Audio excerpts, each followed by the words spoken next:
Boom. Okay. Alrighty. Got a lot of topics Oh, to work through, eh? a lot of topics, but there were a lot of topics last week. We didn't even get through all of them. So I mean, it's I'd rather have too many than too little.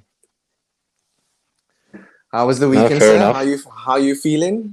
Can we talk on the pod about the weekend's activities and festivities, or is that too personal? No, we can. Okay, cool. Um, Then I wanna it's I wanna it start off. will. I wanna start off letting the neighborhood know.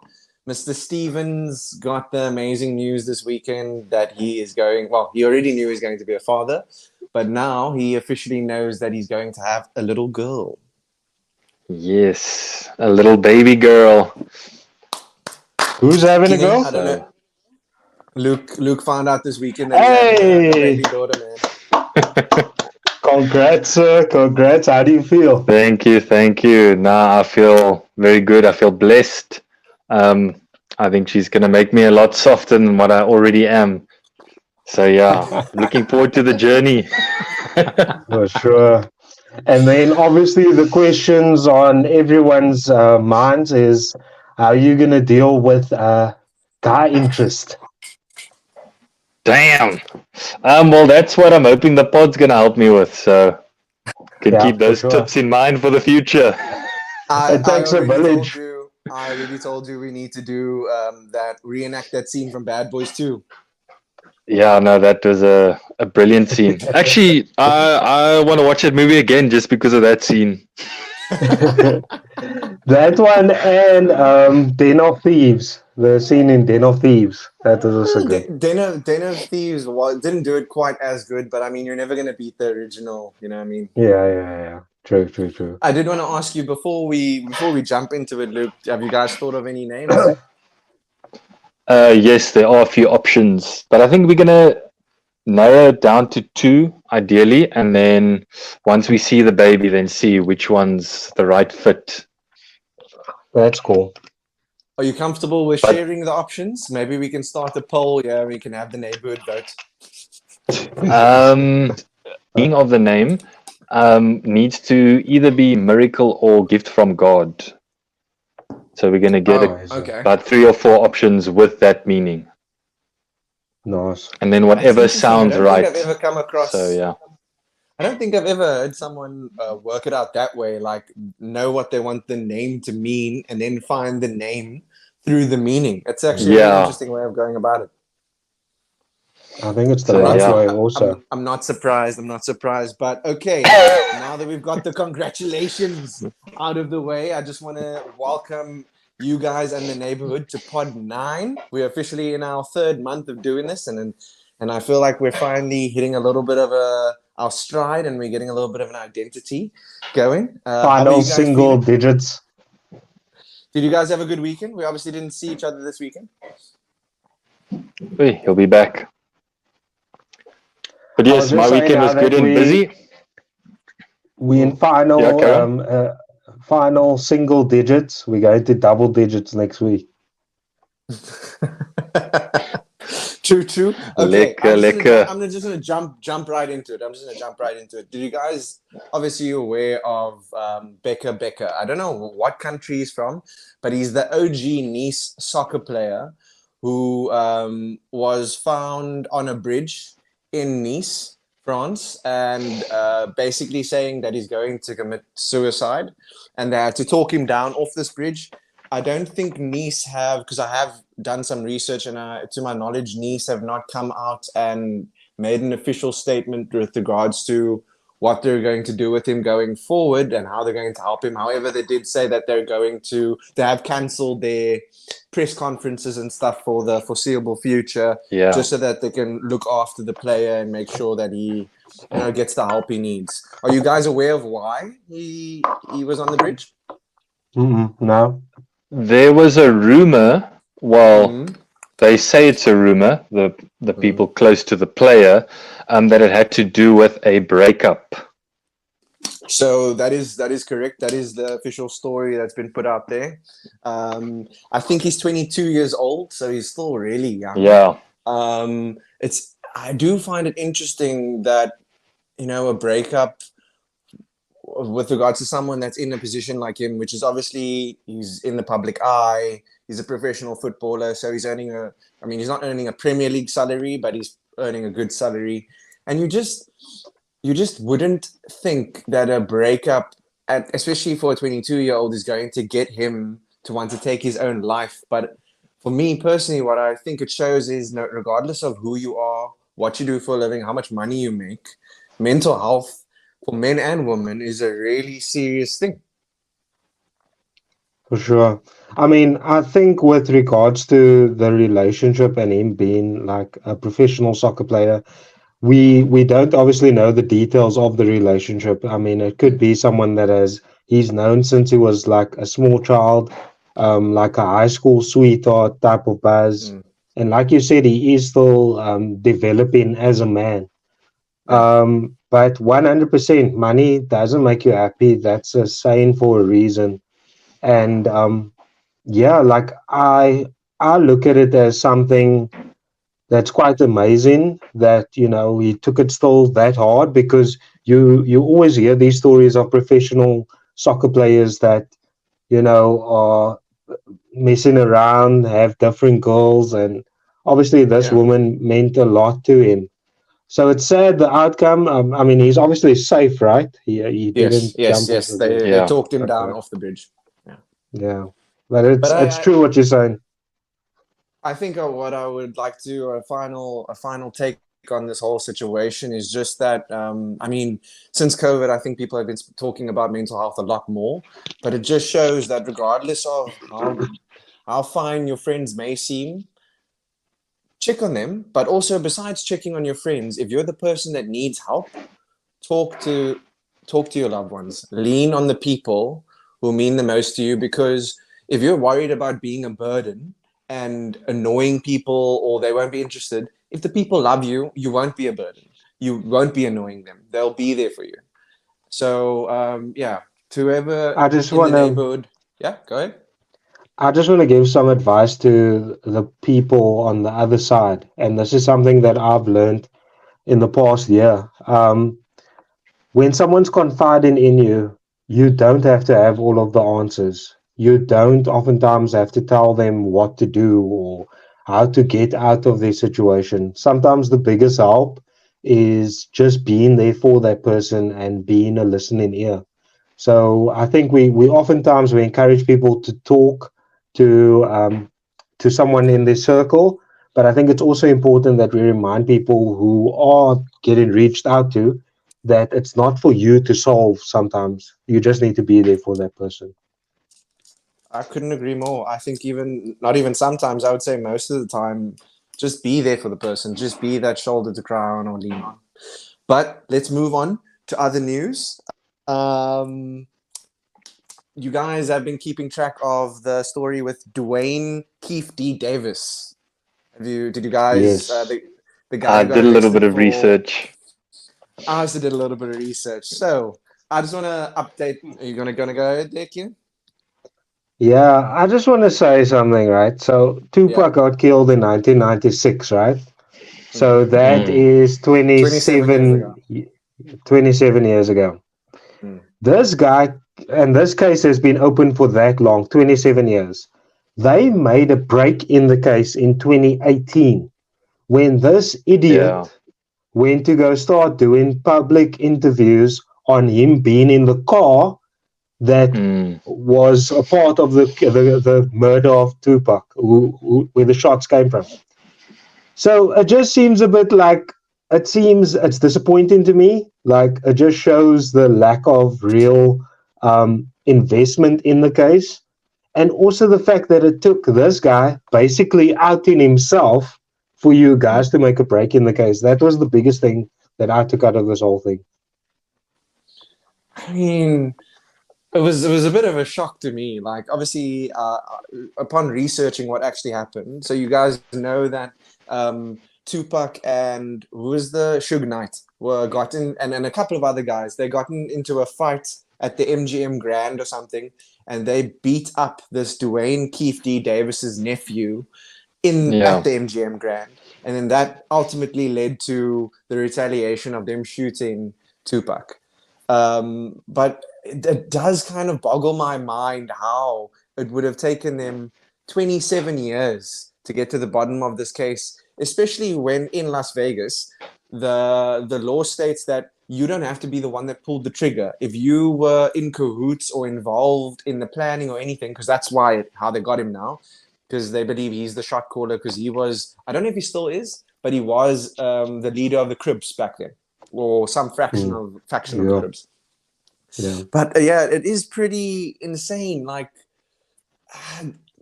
what is the point now? You know what I mean? 27 years later. It's literally this guy outed himself, and that is what gave you guys the break in the case. It's absolutely laughable. It is pretty But laughable. also, I think could just be rumors. But the reason why he came out is because I think the officials at the time promised him that he wouldn't be prosecuted. That was the claim. So that's why this man was doing interviews and he had a memoir out as well, basically describing what had happened. And at some point, he even claimed to be involved in Biggie's death.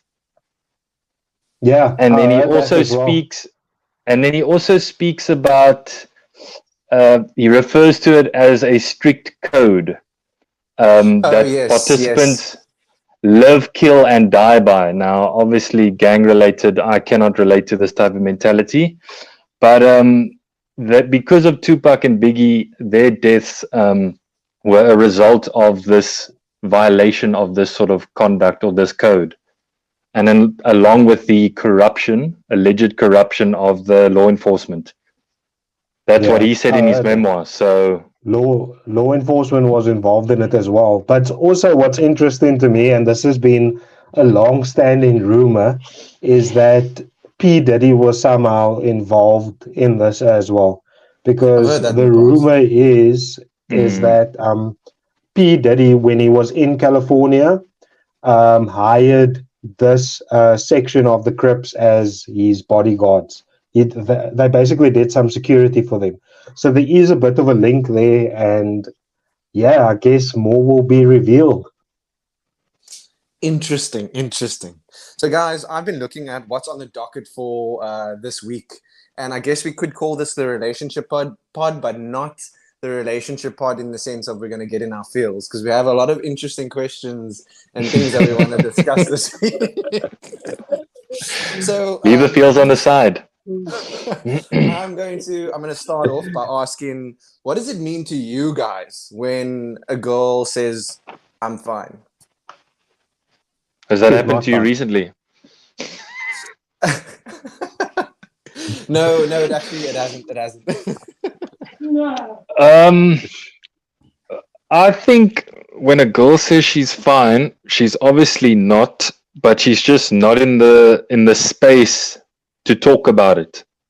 So it's a question of timing. So they say they're fine, then okay, I need to give this girl time, and when it's right, she'll come to me and throw the full story. I just need to be ready when the time comes. What does it mean for you? You go, Keaton. What's your meaning? I somewhat agree with Luke, but I disagree with Luke. I think when women say that they're fine, they basically trying to get you to probe further, to get them to say why they not fine. So it's almost like a treasure hunt, and you asking persistent questions will lead to the treasure, which normally opens. This is the thing about women. I want to say this now.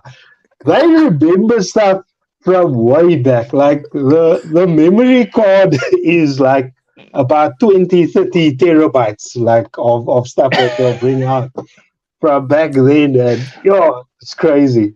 But I guess I think my answer is a mixture of the two of you. Because I think that when they say "I'm fine," it means that I would say 80% of the time you're the problem. So you did something wrong, and that's why they don't want to talk to you about it. 100%. And then the mixture of the two of you is, I don't necessarily think it's them not being ready to talk to you yet, or them wanting you to fact find and go on this treasure hunt. I actually think they're even more upset with you because you don't know already what's wrong. It's Mm, almost like, It could be, yeah. why are you asking me why I'm fine? You know why I'm not fine. You know, that kind of vibe. or you should know. You should know why I'm not fine. Exactly. But you No, had that's an true. interesting question, Keenan. You said, what is a relationship upgrade for men and women? Now, I read the question and I didn't understand it. So could you please elaborate? Okay, so you break up with your partner. What in Mm. your mind is an upgrade to the next person? Is it looks wise? Is it career wise? Is it financials? Like, what do you think is like an upgrade? So I'll go first. If Okay. if my partner and I break up and she dates a rich guy, like a super filthy rich guy, I'd look at her some type of way, and I wouldn't see that as upgrade because I'm like, I know you're not really into that financial material things, but Uh, you went to this guy to kind of like upgrade on me, but I look at you funny. So in some senses, she could see that as an upgrade, but I wouldn't. uh, If she went and okay. got a younger guy, I think I would feel some type of way. So would you think that the younger guy would be an upgrade? Yeah.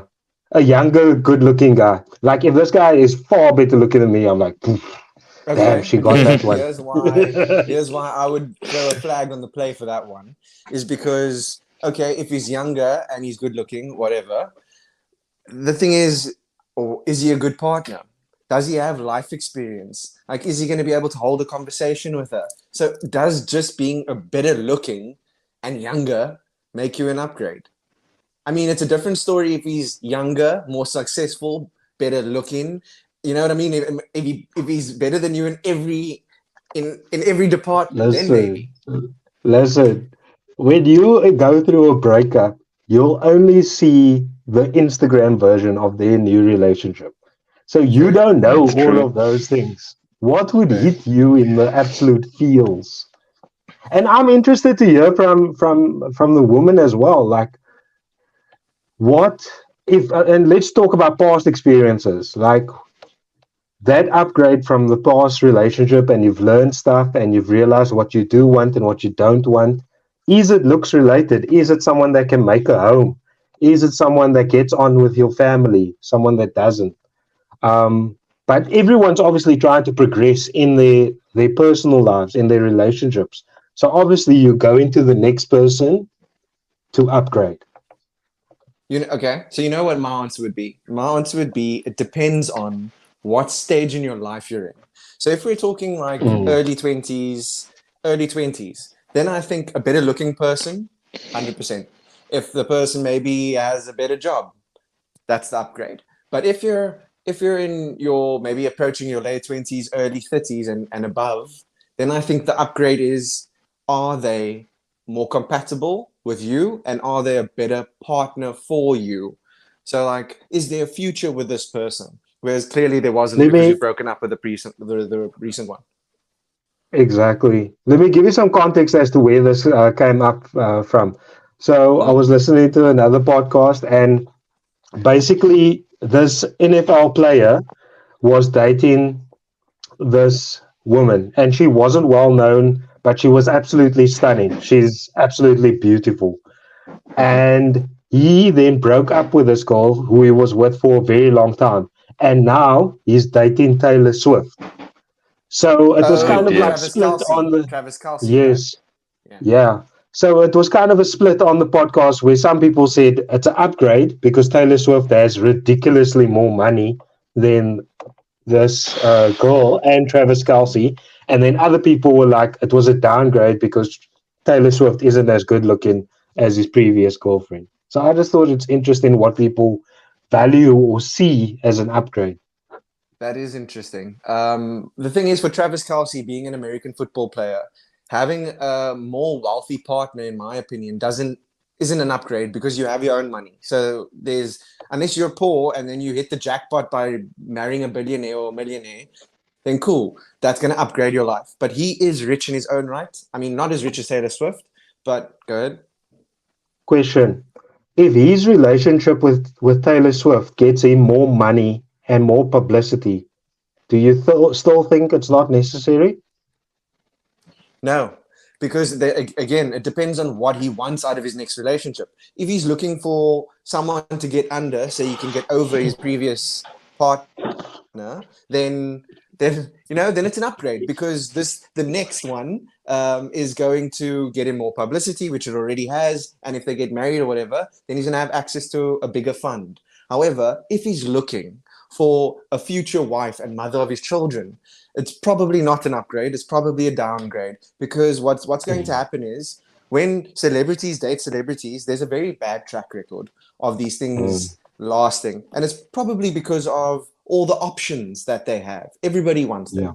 So, and the chances are they're going to end up breaking up, and Taylor Swift's going to make a song about him, and he's going to look like a dickhead to the whole world when she starts talking about him in the lyrics. Yeah. So shout out to my guy Ben Affleck. My guy look like he's going through it there. Why with J-Lo? I'm not saying anything else. I thought things were smooth sailing with him. Nah, go look at pictures of my guy. It's fucked up what they did to my guy Ben Affleck. Yeah, he's showing. Hey. I wanted to see, as we're talking about the relationship, as I said, it's going to be kind of a relationship pod.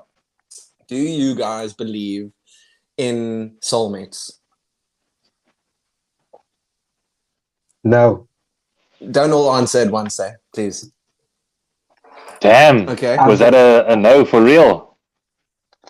Okay, my answer is different, so I'll let Keenan speak on the nose. Well, answer your say. What's your answer, Luke? Elaborate, and then we can go back to Keenan, and he can elaborate on his no. Okay, so for me, it's a yes. However, I have a slightly different view on soulmates. I wouldn't say it's specifically one person, but rather a group of people that sort of fit the criteria of what you are looking for in a potential partner.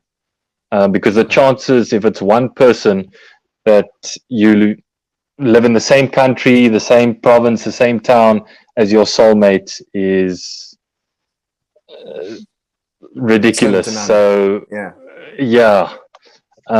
So that's why I think it's a group of people that could be found throughout the world, but not everyone's as lucky enough to meet their soulmate. But traveling and putting yourself in different types of social environments can increase the chances. Cool. I like that answer. You, Keenan, you want to elaborate on your no? Yeah, I want to actually change my no to a no in the traditional sense. So to me, soulmate means that there's another person in the world that is absolutely perfect for you. That is a complete match, 100%. The reason why I don't believe in it is because for me, and that's why I say not in a traditional sense, your soulmate or your life partner is someone that you, one, have differences with, and that makes you better. So you completely not kindred spirits, 100%. You guys have the same values, core values, but you guys aren't kindred spirits. You guys aren't soul mates, like my soul and your soul matches. There's certain opposites attract. I believe more in opposites attract. And also, when you're in a relationship, it's not about, hey, everything you say is awesome and everything I say is awesome, and we just love everything about each other. A realistic situation is that you love someone through the difficult times and through the times when you don't actually like them that much, but you still love them. So that's why I say I don't believe in soulmates in the traditional sense. Okay. I feel like I'm going down the middle here. I believe in soulmates. I do believe in soulmates, but I don't necessarily think a soulmate has to be a romantic partnership. I think you can find soulmates in friends, in platonic friendships. And I think you can find them with romantic partners. I don't, however, think that there's only one soulmate for everyone in the world.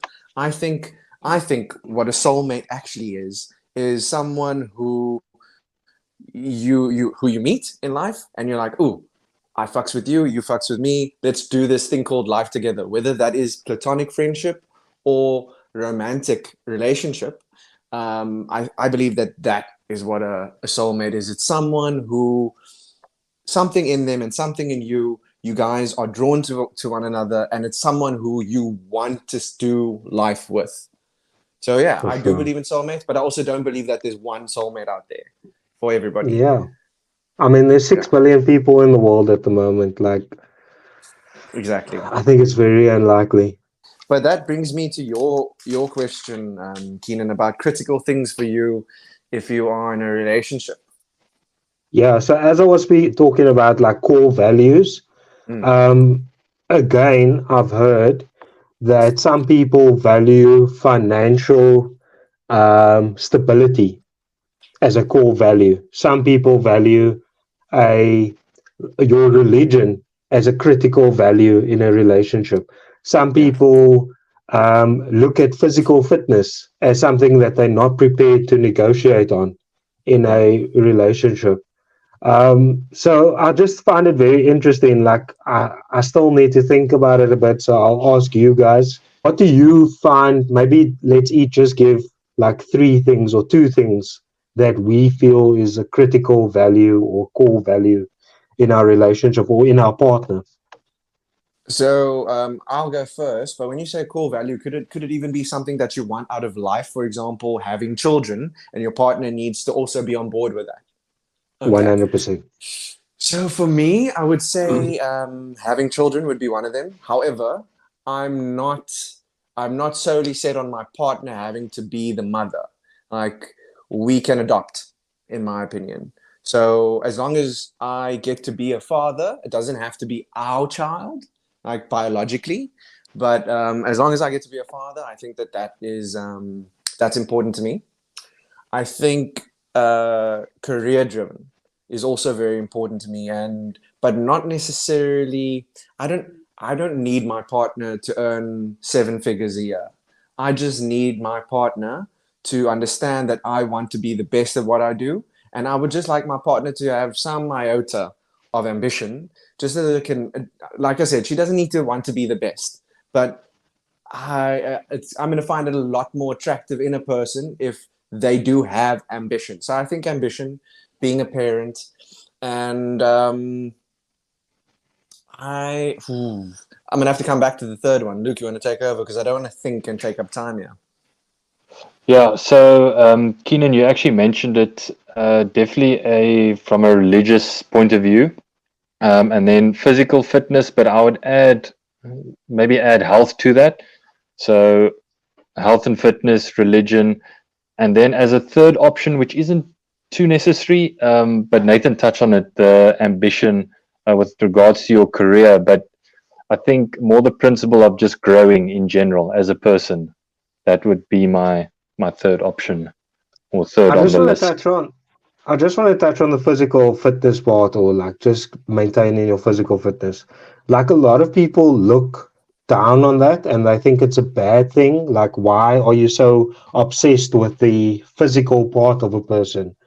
But that speaks to so many things. If you have kids, you have to take care of yourself. It speaks to this person is so invested in taking care of themselves that they want to be there from a health perspective for their kids. Yes. Like, it's bigger, it's deeper than just, oh, you need to look hot or you need to have a six pack or whatever the case may be. I'm not gonna lie. I used to have that as a necessity, and it used to be more like you need to be fit, etc. And the older I've gotten, the more mature I've gotten, and the more I've grown, I've realized I agree with you guys. It's not necessarily about being fit and being in shape. It's actually about being healthy. Because I believe that Mm. when you start dating someone and you're in a long-term relationship, you are, whether tacitly or willingly, let's go with that because that's not the word, get into a social contract where you are saying, okay, we are doing this thing called life together. So I'm going to look after myself and make sure that I am still around by the time we're 65, 75, so that I can grow old with you and that I'm not going to leave you alone and leave our children. You know what I mean? So I couldn't agree more. 100%. I couldn't agree more with that one. Yeah. And you, Keenan, what's your 3? For me, it would need to be faith. So I wouldn't go so much with religion, but I do believe that that person needs to be aligned with me in terms of believing in a higher power, and believing in God. I'll say just believing in God. They need to also support the Springboks. I think that's like a deal breaker for me.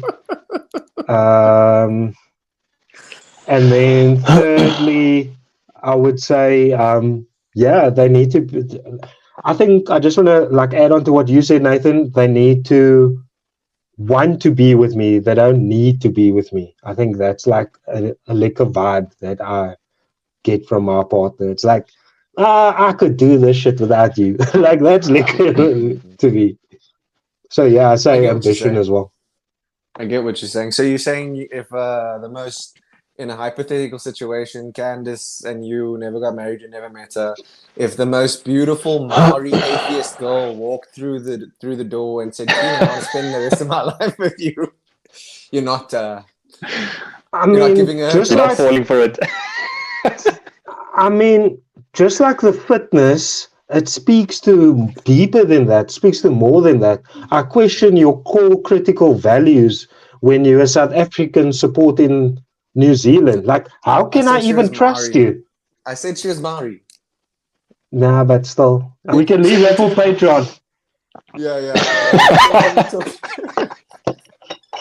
Keeping on the relationship wavelength, I wanted to throw a hypothetical situation out at you guys.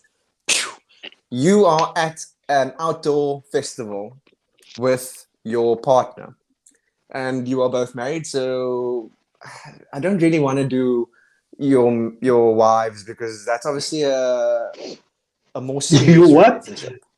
You don't want to what? No, I don't in this hypothetical. Okay, I heard it. Yeah. In this hypothetical, I don't want to put your wives in the hypothetical situation. Okay, so let's talk about now.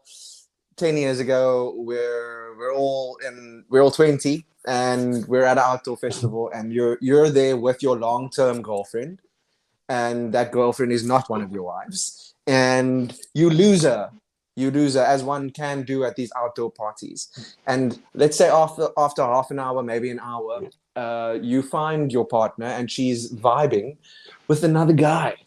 What are you doing next? What's your next move? Yo, I'm immediately looking for another girl. Immediately. I'm chasing immediately. Here's my ticket. I'll make sure I pray with that girl like in front of you. You must see me. Wait. So your response is to go one up to be better. 10 years ago. I actually did that, eh? Yo, guys, I was a horrible person 10 years ago. Actually, Story no, time. 12 years ago. This event. So my high school sweetheart, we were dating for 4 years, and she was a year older than me, so she was like a grade above. Yo, when I tell you I was stressing about this girl going to university, and she still went to UCT also. So picture this. She's been at the all-girls school all her life. She's been in a relationship with me for like 3-4 years, and she's going to UCT. And she's a pastor's daughter. Yo, guys. Oy. Don't you? Unleashed. I was like, I told her right up until the first semester, I'm worried you're going to cheat on me. I'm worried you're going to cheat on me. I remember this, actually. February. It isn't even, like, you haven't even started classes properly yet.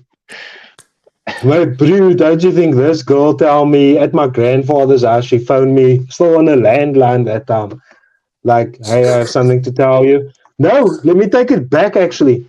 I saw a picture of her and this guy on Facebook, and it just looked a bit too friendly for me. Like, I was like, nah, man. And I'm already tripping. She tells me, no, you don't have to worry. Don't have to worry about it. She phones me and she says, I kissed that guy. Like she came out with it, afraid with him. Anyway, that was the Saturday. The Monday, I went to a varsity cup game at UCT.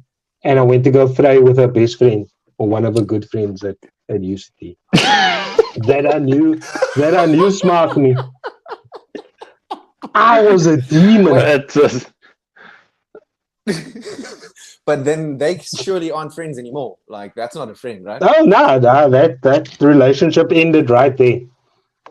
Oh, hardcore. Yeah, I was a bad person. No, I don't think you're a bad person. That is a solid one. I think you were a lot younger and please go ahead. Anything you can do, I can do better. What would you do in the situation, Luke? Honestly. No, I would have probably done the same. So I agree with him there. I don't think it would be necessary to do it in front of the person. However, I'm going to go a step further, and I probably wouldn't stop at one. But then the next day, just carry on like everything's normal. Wait, so you said I don't need to be flexing. No, like, I mean, I'll probably have that conversation, but I don't need to say what I did. So I can maybe just act like I'm disappointed and sad and then be like, it's not going to work out. But yeah, I don't need to be flexing my achievements, but hopefully they will find out through someone else that they were 1-upped or 2-upped. 7-up. Men are trash. They are absolute trash. Wait, Keenan, I must ask, were you still dating her? So after she told you that she kissed the guy, did you break up with her then and then you went to go kiss a friend? Or did you stay with her, kiss the friend, and then you guys broke up? We still stayed together. Answer after carefully. that. We still stayed together after that. Like, and I told her I lost my virginity to her, but I didn't.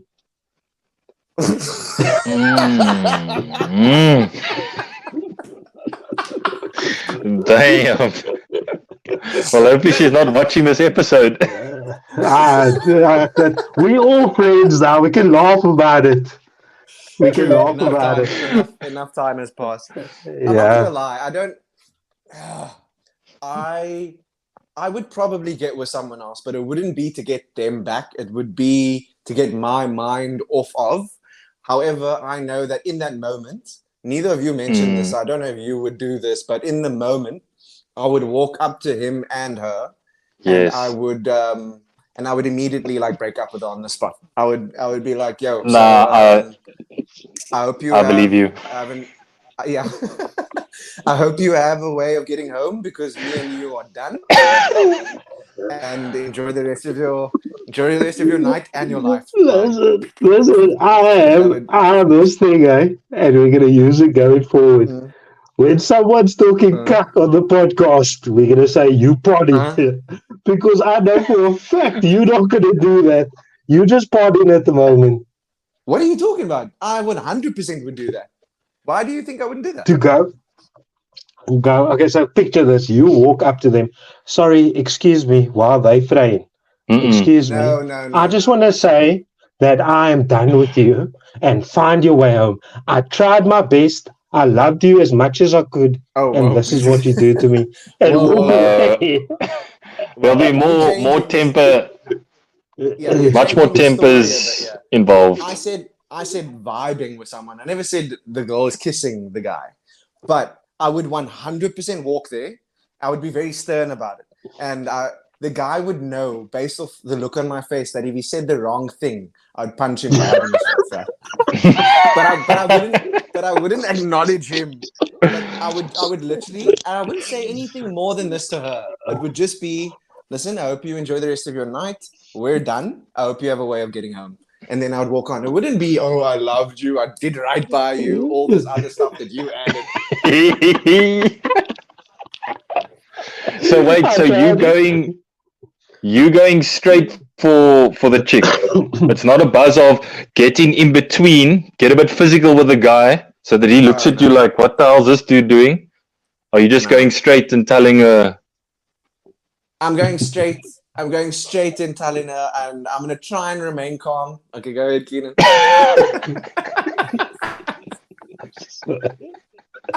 I got an additional. I got an additional question. Yeah. What if she is vibing with this bruh, and this bruh is with a squad? Like this bruh has 10 other guys with him. You No, but still, no, but you that still is walking up. why. No, but that is why I would not confront him, because also I wouldn't know the guy, so he doesn't owe me anything. So my gripe, my issue would be with my girlfriend. So I would not go there to start a fight with him, because that's just gonna make me look silly. You know what I mean? I would just go there to break up with her on the spot. If anything, Yeah. I'm spoiling their moment, unless she really doesn't give a fuck. And then straight after I walk away, she's like, "Okay, where were we?" Like, you know what I mean? Yeah. So, I've always believed in that. Yeah, it's you can't blame the other party. You must blame your partner. okay, we are moving on. How would you guys react to someone bad mouthing your friends and or family? And also, how would you want someone, your friends or family, to react if someone was bad mouthing you to them? Luke, I think it depends on what exactly is being said. I'm not proud to say this, but I have experienced this. So often I'm on the defending side, so to speak. But because I'm not very confrontational, I will bring it up in a roundabout way. So if someone says something, I'll just give a different perspective, trying to Okay. rationalize why the other person maybe doesn't understand the other. So it's usually down to misunderstandings, from my experience, why there's bad mouthing. So I just give a new perspective, and then with understanding, hopefully that changes their opinion. So I would expect that in return, at least. And you kind of, I mean, not that I think about it too much, but I'd like to think that my friends don't badmouth me. So it's more like, It's not your friends bad mouthing you. It's how would you react if your friends are being bad mouthed or your family's being bad mouthed in front of you? And then also, how would you want your friends to react if someone else is bad mouthing you to them? yeah, but it depends on the circle. I'm sorry, I'm probably referring to, like, say, if I have different groups of friends or different Oh, okay.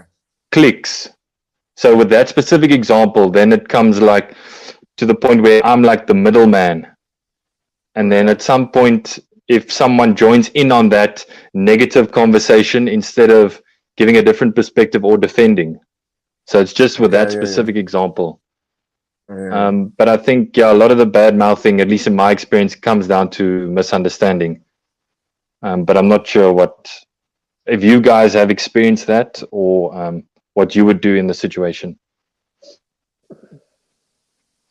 I mean, I have experienced it, and it's difficult. Like I normally just try to counter it with something else. But how do you say to, like, it's very weird for you to say to someone, "Hey, stop talking about my friend like that." Like, it's just not realistic. You know what I mean? Like, let's say, for 100%. instance, someone says, Nathan always farts when we're around him. And I'm like, yeah, but then I would be like, no, but it's natural to fart. Like, maybe he can't help it. Maybe he had an issue that, you know what I'm saying? I'm just using a silly example. Yeah. But my full-on stance on it, and I've shared this with Nathan before, comes from the song Blue Notes by Meek Mill and Lil Uzi Vert. He says in the song, why is it that whenever somebody talks bad about me, they feel comfortable talking bad about me in front of you? And every time you come back to me and you tell me about what another person said. So, and then he says, in that instance, he looks at the person that's coming to tell him about what this other person said funny. Because why is this person continuously talking about me in your presence and you coming to tell me about it? Like, you a swak, bruh. So yeah, I just like that person that you affiliating yourself with, you shouldn't be affiliating with him, and you shouldn't be making it so comfortable for them to speak about your friend or your family member. I agree more with Keenan on this one. I'm more of the school of thought that why is that person comfortable enough to talk smack about your friends or family in front of you? You are, in my opinion, either creating an environment where they think that it would be okay and the Mm. conversation would continue.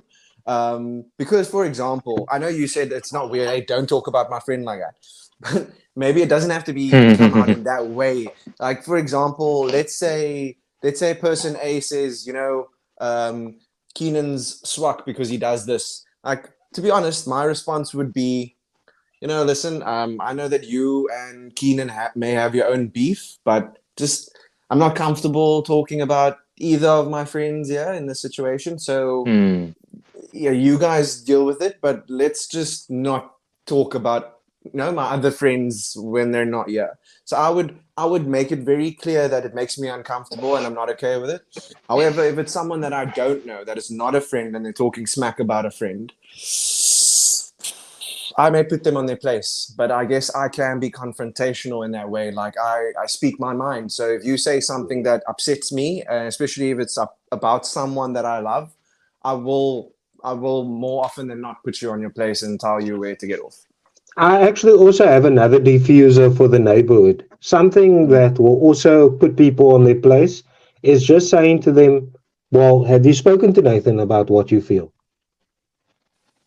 And then That's very obviously that good. like That's actually a very good piece of advice, that actually. shuts them down because people But are you'll never be brave enough to surprised. talk that smack. Yeah. Yeah, no, I agree with you. You sometimes put that forward to people, and then they're sort of speechless after that, and then they go Mm. on the next topic. Change the Because they're subject, not But right? brave enough to have that conversation with the person they're talking about. no, 100%. I don't know. I think people like these types of people. Well, when it's happened to me, they haven't been sober, but I don't want to bash alcohol. But it seems like these types of people like the drama and the Skinner, and it gives them, I don't know, some type of feel. Mm. Can't relate to Yeah. it, but it's like in that moment they just want to vent. I mean, I guess being intoxicated helps that. Mm. Um, Yeah. but I think maybe just a different perspective because I understand what you guys are saying, and I think it's true. Why asking the question, why does someone feel so comfortable to speak to you about someone that isn't there? Um, I think it's just that they know how close you are to that person, but it's kind of putting, let's say, me, for example, or the person in the middle on the spot because now I need to answer for someone who isn't there. And the whole time you're chatting to this person, you're thinking, it would be so much better if you guys could just speak to each other and sort it out or Yeah. come to an understanding instead of me giving you half stories here because I have nothing to do with the drama that's going on. Mm. That's hectic.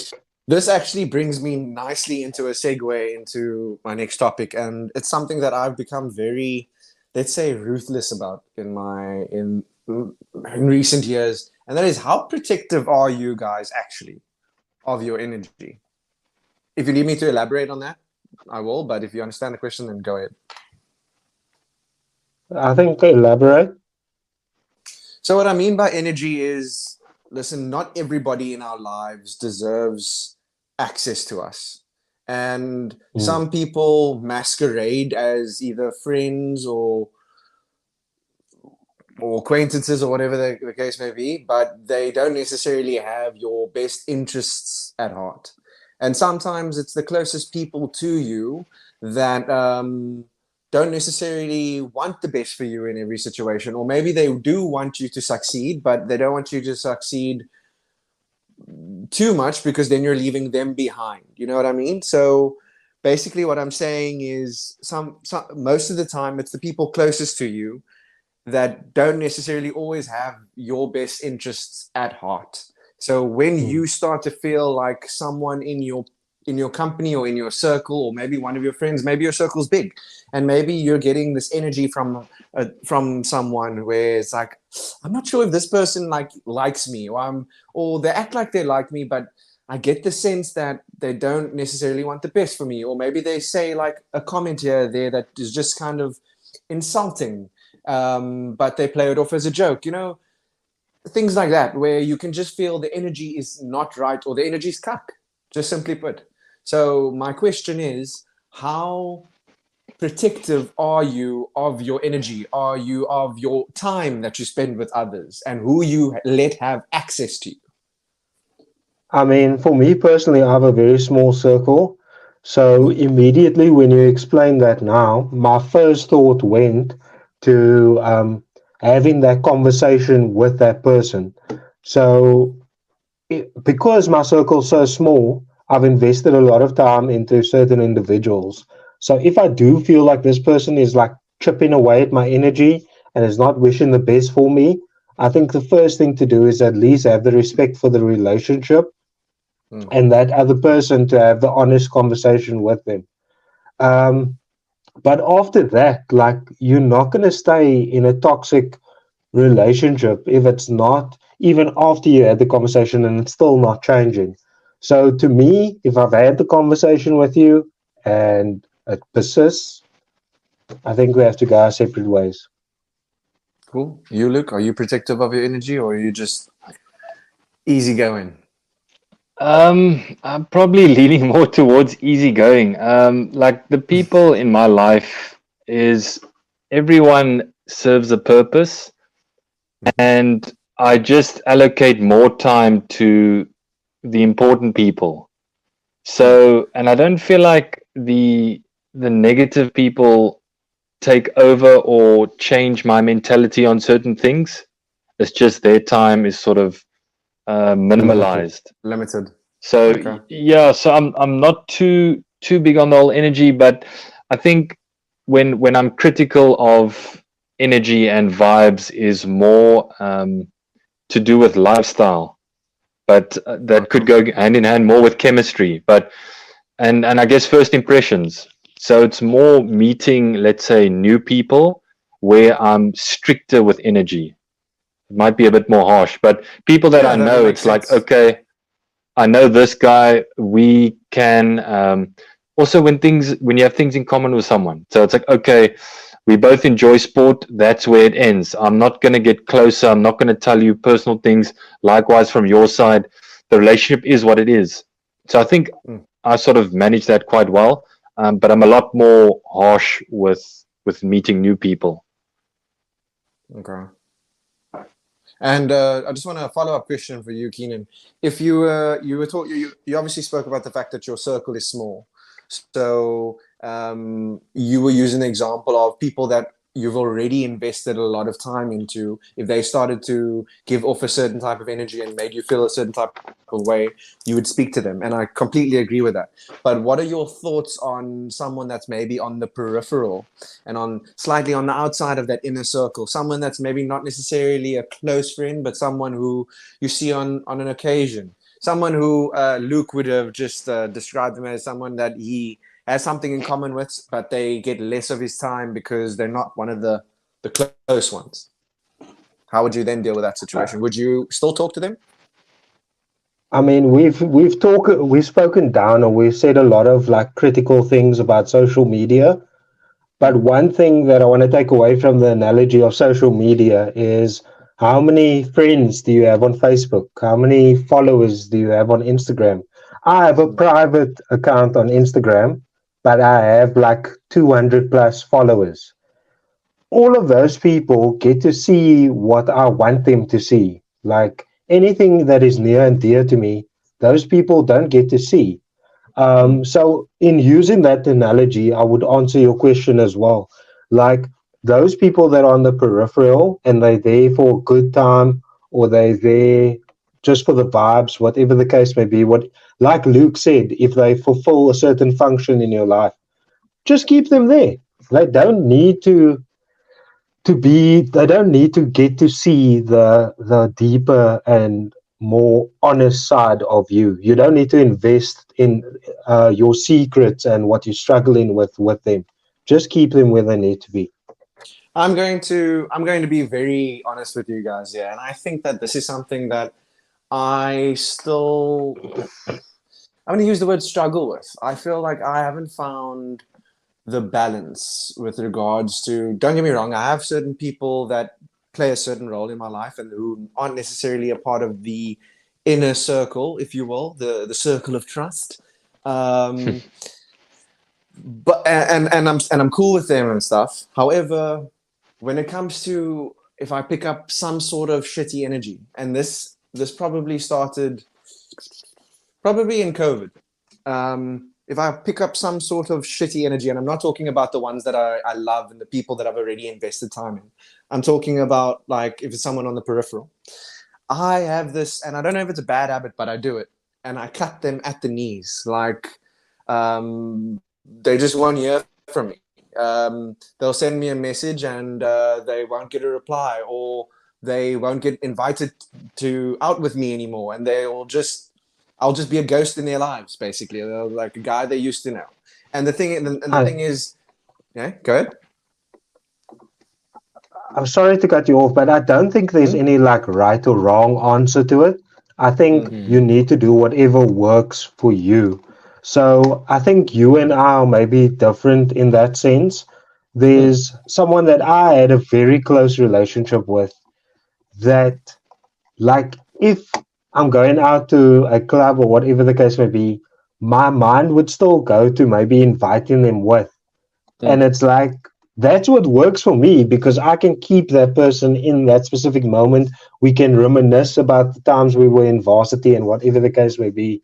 Yeah. But that's fine for me. But for you, on the other hand, it's like, I'm not going to give this person a chance to even get anywhere close to me. Yeah.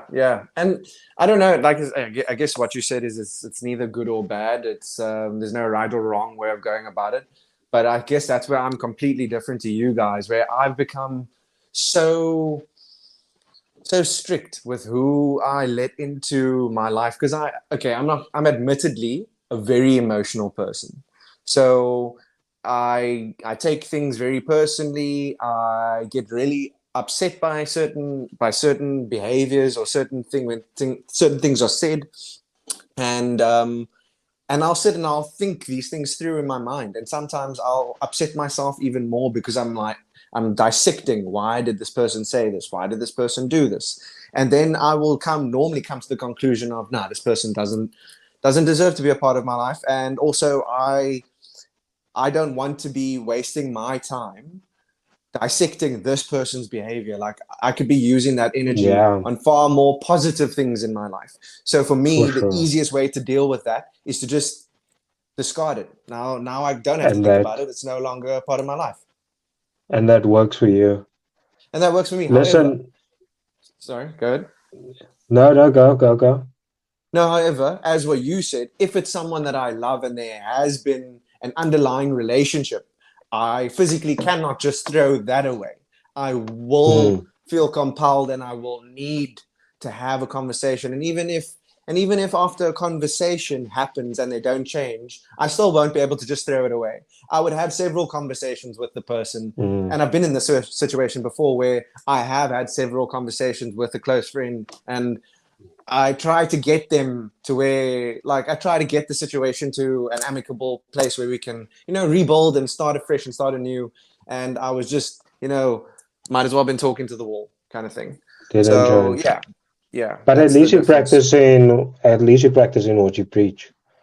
Yeah. Listen, I know that Luke has a game to get to. Luke, what's your thoughts on the game coming up now against Fulham? The West London derby. Sleep is more important than watching my team. That's where I'm at. So I'll watch the highlights. If we see some improvement, then I'll think of following my team again. But just takes one game. No, but I mean, it starts with picking the right players, man. And then I want to now try and understand what's going on in Poch's mind. and the owners' minds, and yeah, it's just something's You not heard that clicking at the club. Poch is talking about like what the club needs in the January transfer window already, and I'm just thinking to myself, No, how many no, more players do you guys want to buy? no. I'm Chill, Yeah, just it's chill. getting saying. embarrassing. It's like we're You playing Football guys, Manager. you guys see that the yellow and green scarves are out again at that other club.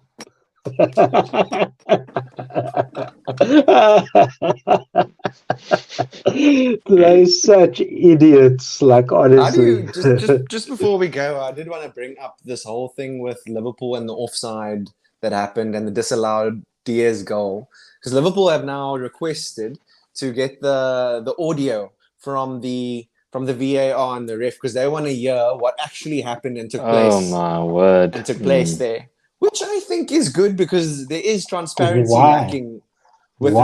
regards. What's No, I it think gonna it's fair. change?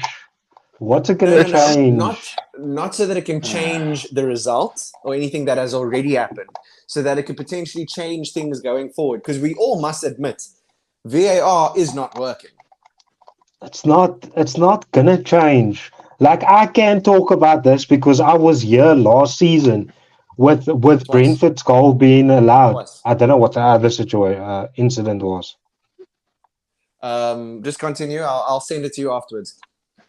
But I was fuming when it came out that they didn't even draw the lines.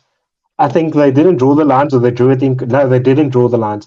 I was like, Yeah, what the heck? That was, I think, the downfall of our season, the start of our downfall last season. yeah. But then, like a few days later, I realized we're not going to get the points. We're not going to get the points back. It's done and dusted. I have to move on. but it needs to I, improve, man. it does. They tried to justify the offside, the VAR team. I don't know if this is rumors, No, it's true what but you're about they to say. assumed that the on-field decision was a goal, so it wasn't necessary to draw the lines. And I'm like, guys, that doesn't make it better. That's even No, that worse. makes it Can I worse. 100%. Yeah. can I tell you what fixes this? Can I tell you what fixes this? Because I personally don't want to go back to the days of not having the technology involved. Mm. Because then the replay show that this ref made a stupid call, like Which is absolutely still obvious, happening. clear and obvious.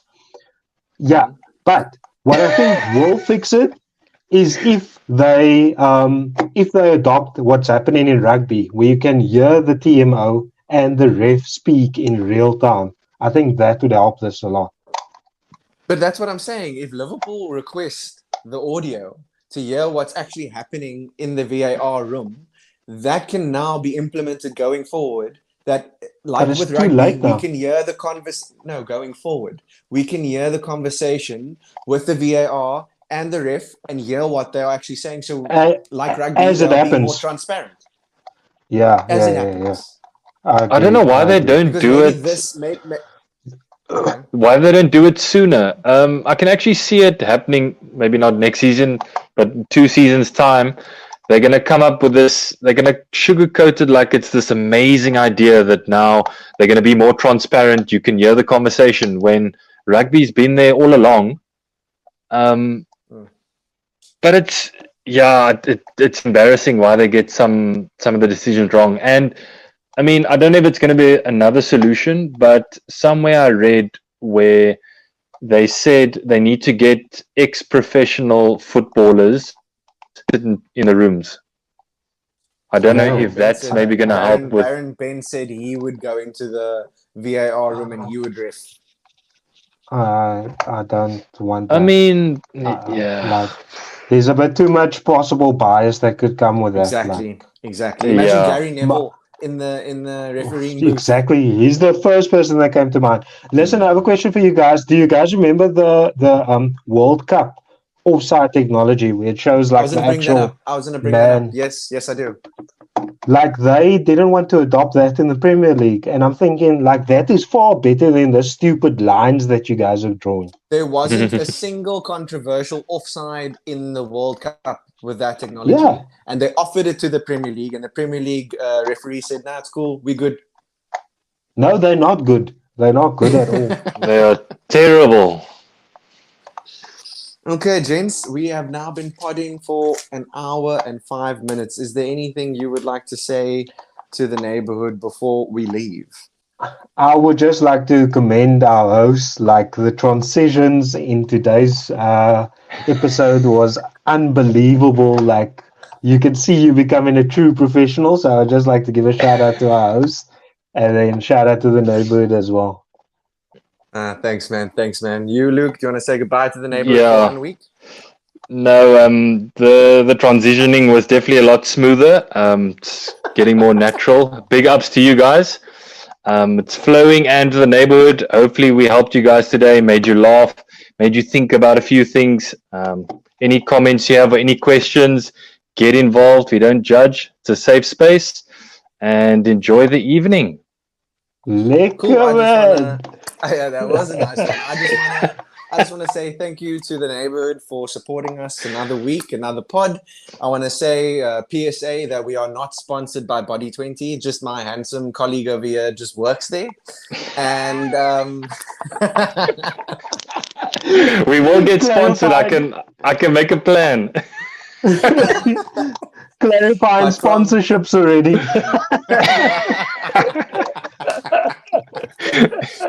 But from myself, Nate, Keenan, and Luke, we want to thank you guys for listening, and we hope to see you the same time, same place next week. Cheers. Peace out.